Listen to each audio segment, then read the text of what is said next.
I am studying in first class.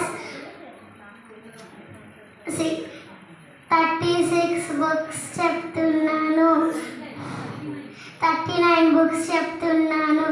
ఆది కాండము, నిర్గమకాండము, లేవి కాండము, సంఖ్యాకాండము, ద్వితీయోపదేశ కాండము, యెహోషువ, న్యాయాధిపతులు, రూతు, మొదటి సమూయేలు, రెండవ సమూయేలు, మొదటి రాజులు, రెండవ రాజులు, మొదటి దినవృత్తాంతములు, రెండవ దినవృత్తాంతములు, ఎజ్రా, నెహెమ్యా, ఎస్తేరు, యోబు, కీర్తనలు, సామెతలు, ప్రసంగి, పరమగీతములు, యెషయా, ఇర్మియా, విలాపి వాక్యములు, యెహెజ్కేలు, దానియేలు, హోషయ, యావేలు, ఆమోసు, ఓబద్యా, యోనా, మీకా, నహూము, హబకుకు, జఫన్యా, హగ్గయి, జకర్యా,